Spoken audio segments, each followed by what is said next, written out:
একদম সোজা বয়ে যাওয়া নদী দেখেছেন কখনো? ভেবে দেখুন তো। খেয়াল করে থাকবেন পৃথিবীর প্রায় সকল নদী বয়ে চলেছে আঁকা বাঁকা পথে সাপের মতো। এমন কোনো নদী নেই যেটা সোজা পথে প্রবাহিত হয়েছে। আপনি যদি মাটি থেকে অনেক উপরে, বিশেষ করে পাহাড় কিংবা বিমানের উপর থেকে দেখেন, তাহলে খুব সহজেই বুঝতে পারবেন নদীর এই আঁকা বাঁকা পথে বয়ে চলা। এ থেকে স্বাভাবিকভাবেই মনে প্রশ্ন জাগতে পারে, নদী কেন সবসময় এঁকে বেঁকে বয়ে চলে? কেন সোজা পথে না গিয়ে তারা নিজের গতিপথ পরিবর্তন করে? নদীর এমন বয়ে চলার পেছনে কি আছে কোনো প্রাকৃতিক কারণ? কোন প্রভাবও কি বা কাজ করে?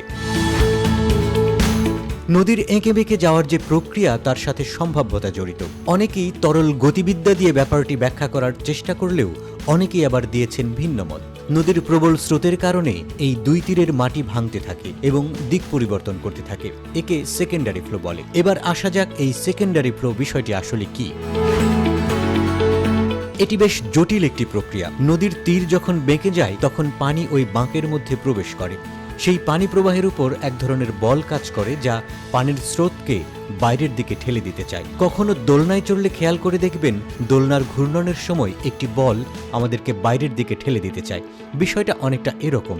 কিন্তু নদীর তীর এবং নদীর আশেপাশের মাটির কারণে পানি তীরের বাইরে চলে যেতে পারে না, কারণ নদীর পানি এবং তীরের মাটিগুলোর মধ্যে এক ধরনের ঘর্ষণ বল কাজ করে, যা স্রোতকে বাইরে ঠেলতে বাধা দেয়। এই অবস্থায় নদীতে এক ধরনের প্রবাহ সৃষ্টি হয়, যা নদীর এক তীর থেকে আরেক তীরের দিকে ধাবিত হয়। এই প্রবাহকে সেকেন্ডারি ফ্লো বলে।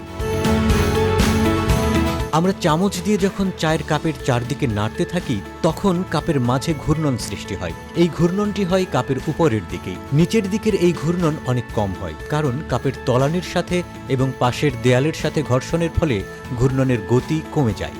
চামচ দিয়ে ঘোরানোর ফলে ঘূর্ণন গতি বাইরের দিকে বল অনুভব করবে। এতে প্রবাহটি চায়ের উপরের পৃষ্ঠ বরাবর প্রথমে দেয়ালের দিকে যাবে, এরপর দেয়াল বরাবর নিচের দিকে গিয়ে কাপের তলানি বরাবর চারদিকে একবার ঘূর্ণন হবে।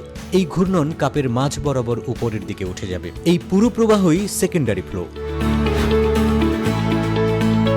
নদী বেঁকে যাবার পর দুই তীরের মধ্যবর্তী এবং নদীর মাঝামাঝি জায়গাতেও একই প্রক্রিয়া ঘটে। পানির প্রচণ্ড স্রোত যখন বাঁকের ভিতর প্রবেশ করে, তখন ঘূর্ণন গতির সৃষ্টি হয়, যার দরুন নদীর স্রোতের কিছু অংশ নদীর বাহিরের দিকে তীর পর্যন্ত প্রবাহিত হয় এবং সেখান থেকে নদীর তীর ঘেঁষে নিচের দিকে গিয়ে নদীর তলার সাথে সমান্তরালে প্রবাহিত হতে থাকে। সেখান থেকে নদীর অপর পাশের ভেতরের দিকে তীর বরাবর উপরের দিকে উঠে যায়। পুরো প্রক্রিয়াটি ঘটে সেকেন্ডারি ফ্লোয়ের কারণে।